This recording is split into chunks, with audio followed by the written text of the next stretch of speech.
ঢাকার সবচেয়ে কাছের ক্রিকেট স্টেডিয়াম নারায়ণগঞ্জের ফতুল্লা স্টেডিয়াম 2006 সালে অস্ট্রেলিয়ার বিপক্ষে ম্যাচ দিয়ে এর আন্তর্জাতিক যাত্রা শুরু হয়। এরপর 2011 সালে বিশ্বকাপ, 2014 সালে এশিয়া কাপ ও সবশেষ 2016 সালে আন্তর্জাতিক ম্যাচগুলো গড়ায় এ মাঠে। কিন্তু এরপর থেকে জৌলুস হারাতে থাকে স্টেডিয়ামটি। প্রায় এক দশক ধরে বিশাল জায়গা নিয়ে গড়ে ওঠা নয়নাভিরাম মাঠটি পড়ে আছে অযত্ন অবহেলায়। যেই ভরাটের কাজটা চলতেছে এটা অ্যাকচুয়ালি আমি এককভাবে না, অনেকেই এটার সাথে সম্পৃক্ত, যে তাদের আবাসন স্থানের পানি নিষ্কাশনের এইটা হয়তো এর মধ্যে এই সপ্তাহ বা আগামী সপ্তাহের মধ্যে একটা সিদ্ধান্ত হয়ে যাবে। হয়ে গেলে খুব দ্রুতই হয়তো 10, 15 বা 20 দিনের মধ্যে, উইদিন 1 মান্থের মধ্যে এই ভরাটের ডেভেলপমেন্টের কাজটা শেষ হয়ে যাবে।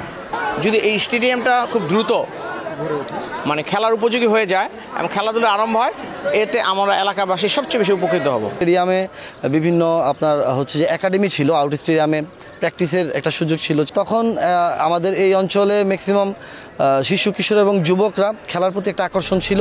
মাঠের কিছু জায়গায় পানি জমে জলাবদ্ধতা দেখা দেয়, মাঠে খেলাধুলা বন্ধ হয়ে যায়। তবে বর্তমানে বালু ভরাট করায় সে সমস্যা সমাধানের পথে। এই মাঠটি ছিল ক্রিকেট প্রেমীদের মিলন মেলা। পছন্দের ক্রিকেটারকে এক নজর দেখার হাজারো স্বপ্ন পূরণ হয়েছে এই মাঠে। তাই দ্রুতই মাঠে আবারও আন্তর্জাতিক ক্রিকেট ম্যাচ গড়াবে বলে প্রত্যাশা নারায়ণগঞ্জবাসীর। এলাকাবাসী হিসেবে এই স্টেডিয়ামটা পূর্বে যেরকম সুন্দর স্টেডিয়াম হিসেবে পরিচিত ছিল সারা বাংলাদেশে, আমরা ওই রকম এটাকে দেখতে চাই। কারণ হচ্ছে এখানে আমরা ইন্টারন্যাশনাল অনেক ম্যাচ দেখছি, আর সবচেয়ে বড় কথা হচ্ছে এইটা আইসিসির আন্ডারের একটা স্টেডিয়াম।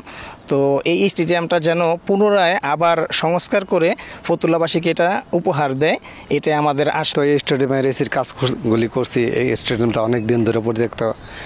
পূর্বে এই স্টেডিয়ামে অনেক আন্তর্জাতিক ম্যাচ হয়েছে।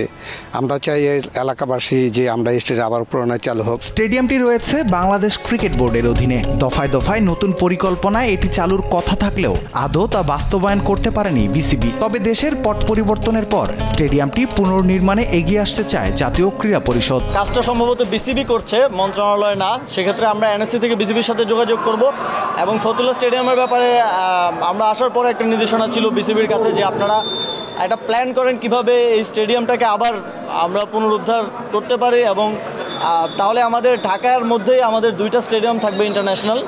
এবং আমরা আশা করছি যে বিসিবি ওই প্রস্তাবনাটা যদি আমাদেরকে দেয়, মন্ত্রণালয় থেকে সর্বোচ্চ সহযোগিতা থাকবে এবং আমরা দ্রুতই ফতুল্লা স্টেডিয়ামটাকে আবার খেলার উপযোগী করে গড়ে তুলতে পারব। গেল এপ্রিলে বালু ভরাটের কাজ শেষে উইকেট তৈরি শুরু করেছে বিসিবি। তবে পানি নিষ্কাশনের প্ল্যানের জন্য আটকে আছে পুরোদমে পুনর্নির্মাণের কাজ। তবে মাঠের পুনর্নির্মাণে বুয়েটের প্ল্যান দ্রুত ক্রীড়া পরিষদে জমা দেওয়া হবে বলে জানান বিসিবির গ্রাউন্ডস কমিটির চেয়ারম্যান মাহবুব আনাম। এনএসসির কিছু আবাসন প্রকল্প রয়েছে ফতুল্লাতে, সেই আবাসন প্রকল্প যাতে কোনোভাবে ব্যাহত না হয় এই পানির স্রোতে, যেন আমরা যখন মাঠটা উঁচু করব তখন পানিটা সব সাইডের দিকে যাবে।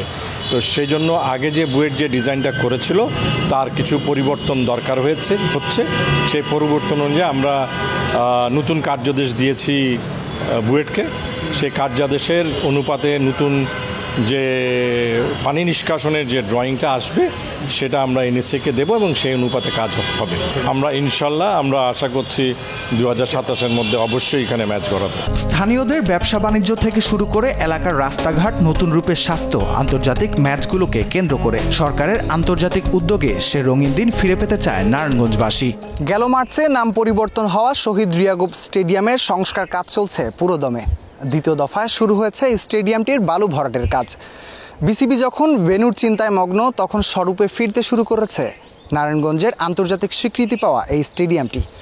শীঘ্রই সংস্কার কাজ শেষ করে মাঠে গড়াবে ম্যাচ, এমনটাই প্রত্যাশা শুধু নারায়ণগঞ্জের ক্রিকেট অনুরাগীদের নয়, বাংলাদেশের সকল ক্রিকেটারদেরও। রাফিউল ইসলাম রাতুল, দেশ টিভি, ফতুল্লা, নারায়ণগঞ্জ।